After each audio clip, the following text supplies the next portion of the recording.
O governador Flávio Dino realiza amanhã a entrega de títulos de terra em Paço do Lumiar. São 512 títulos de regularização imobiliária e, com isso, o governo chega a mais de 7 mil famílias atendidas pelo programa. Só em Paço do Lumiar, 1.200 famílias. Além disso, nos últimos dias, o governador tem anunciado mudanças em seu secretariado, com trocas de alguns nomes que já estavam aí compondo o governo. Lilian Guimarães, que ocupava a pasta de Gestão e Previdência, será titular da pasta de Transparência e Controle. Para o seu lugar, na Gestão e Previdência, virá Flávia Alexandrina, que até então coordenava as ações na Secretaria de Cidades e Desenvolvimento Urbano, a CECID. Essa pasta passará a ser ocupada por Rubens Pereira Júnior, eleito deputado federal e que vai deixar Brasília para assumir o novo posto. Então, e essa mudança abre espaço para Gastão Vieira, que vai para Brasília ocupar o posto de deputado federal. E é com ele que eu converso aqui no estúdio do JG.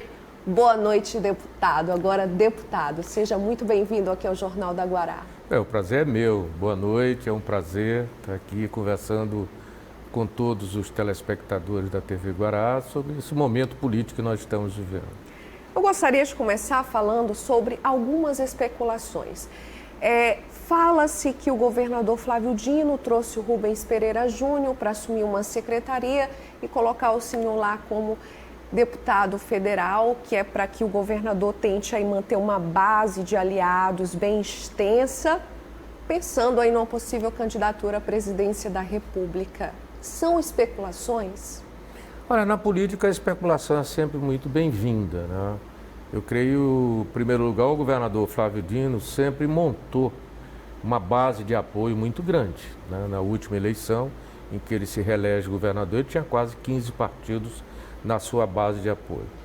Em segundo lugar, eu acho que a política brasileira se esgotou, como nós conhecíamos, no sistema bipartidário, na polarização. Enfim, a eleição de Bolsonaro, eu tenho a impressão que acabou com tudo isso. Quer dizer, todos os partidos, enfim. Uma nova história precisa ser escrita. Eu acho que o governador Flávio Dino tem todas as condições de se colocar nessa história, de escrever uma nova história, principalmente da esquerda brasileira, que parece ainda perplexa com a derrota que teve.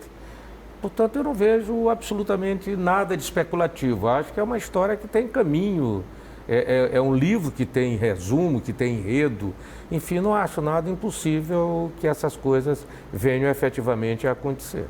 Bom, eu estou vendo o senhor falando assim e me recordo que em 2014 o senhor esteve aqui na TV Guará, eu apresentava o Jornal de Meio-Dia, o senhor era candidato ao Senado, apoiado pelo Grupo Sarney, Lobão Filho era candidato ao governo e o senhor também estendeu elogios ao Grupo Sarney e Lobão.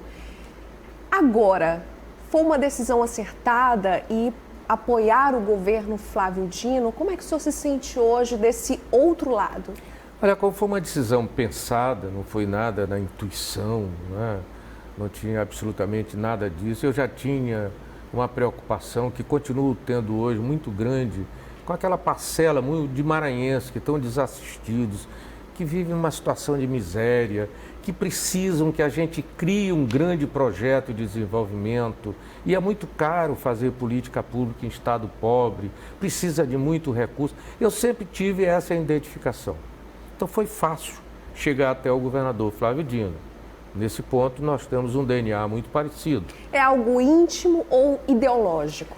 Olha, eu nunca fui muito preso a ideologias. Eu sempre acho que tem uma terceira alternativa. E acho até que esses conceitos hoje, a esquerda brasileira, a direita brasileira, são coisas que estão um pouco superadas, que foram atropeladas pelo fato. Hoje você discute se o mundo tem de se isolar, como o Trump faz hoje com os Estados Unidos, e tem alguns seguidores, inclusive o Putin da Rússia também acha que a Rússia tem de se isolar, e países comunistas que querem se globalizar como a China. Portanto, não dá para a gente ficar rotulando. O próprio Macron acaba se elegendo, não sendo direita, não sendo esquerda, aparecem os casacos amarelos ali e colocam ele numa situação difícil. Enfim, eu acho que a gente tem de pensar em duas coisas. Primeiro, Direitos fundamentais, isso é muito importante. As conquistas foram muitas no mundo inteiro. O aumento da produtividade do trabalhador para que a economia possa não se globalizar, mas possa ter competitividade. Enfim, existem algumas coisas que são muito mais importantes do que essa mera discussão.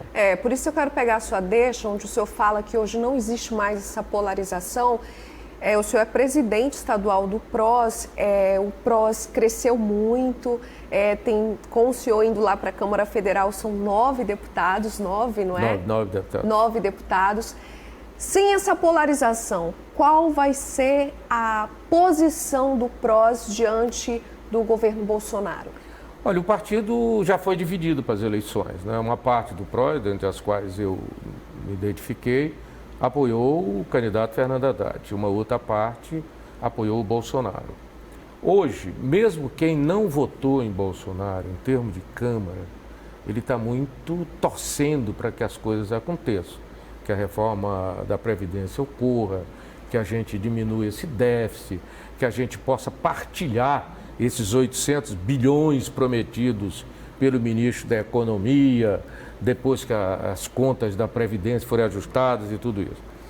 Eu vou chegar lá na bancada, mas eu sempre tenho uma posição, e minha posição é uma posição de alinhamento ao governador Flávio Dino. Portanto, se esse alinhamento, e jamais será um alinhamento burro, ele fizer com que eu tenha de tomar posições que desagradem o meu partido, eu vou tentar negociar internamente que eles me deem liberdade para continuar exercendo bem a minha função. E não serei só eu, tem outras figuras no PROS que também vão buscar esse tipo de liberdade. Não dá ainda para a gente ter uma clareza de como o Congresso vai se comportar com relação ao governo.